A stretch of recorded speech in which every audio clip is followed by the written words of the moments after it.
मित्रांनो, मी घेतलेलं आहे गोट फंडेडचं फक्त $1 अकाउंट, ज्याच्यामध्ये मला $1000 इन्स्टंट अकाउंट भेटलेलं आहे. याच्यामध्ये मित्रांनो मी $20चा प्रॉफिटही बनवलेला आहे आणि आपण $40 ते $50 ह्याच्यावर पेआउटही घेणार आहोत. तर मित्रांनो, आज मी तुम्हाला असे 3 रूल सांगणार आहे की ज्याच्यामुळे तुमचं अकाउंट जर तुम्ही फॉलो केलं तर कधीही ब्रीच होणार नाही. त्याच्यामुळे हा व्हिडिओ शेवटपर्यंत नक्की बघा.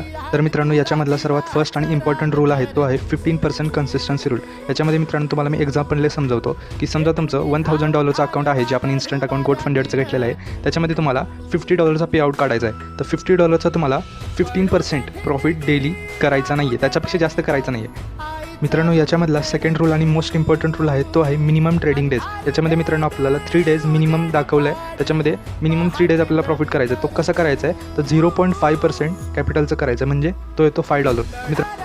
मित्रांनो, याच्यामधला थर्ड रूल आहे आणि जो शेवटचा रूल आहे तो आहे ट्रेलिंग ड्रॉडाऊन. मित्रांनो, जो आपला रेग्युलर ड्रॉडाऊन आहे तो समजा 5% आहे, 1000चा 5%, तर तुमचं जेव्हा अकाउंट $950 येणार तेव्हा ते ब्रीच होणार. तर मित्रांनो, हा आहे ट्रेलिंग ड्रॉडाऊन. ट्रेलिंग ड्रॉडाऊन म्हणजे काय? याच्यामध्ये मित्रांनो समजा तुमचं अकाउंट $1000चं 1050 केलं आणि तुम्ही परत ते $1050 अकाउंट कॉस्ट टू कॉस्ट आणलं, म्हणजे 1000ला आणलं. तुम्हाला काय वाटेल की अजून माझा $50चा ड्रॉडाऊन खाली आहे, पण मित्रांनो तो खाली नाही, तुमचा अकाउंट ब्रीच होणार. कारण जर मित्रांनो तुम्हाला हे अकाउंट घ्यायचं आहे आणि याच्यावर इझिली पेआउट काढायचं, जे फक्त $1चं गोट फंडेडचं अकाउंट आहे, ज्याच्यामध्ये तुम्हाला $40 ते $50 त्यापेक्षा जास्त डॉलरचा पेआउट इझिली काढायचा आहे. तर मित्रांनो, आत्ताच्या पेजला फॉलो करून ठेवा, ज्याच्यामध्ये मी प्रत्येक दिवशी जर्नी टाकणार आहे की मी कशाच्या बेसिसवर ट्रेड घेतोय, कितीचे प्रॉफिटचे ट्रेड घेतोय आणि मी अशी कोणती स्ट्रॅटेजी वापरतोय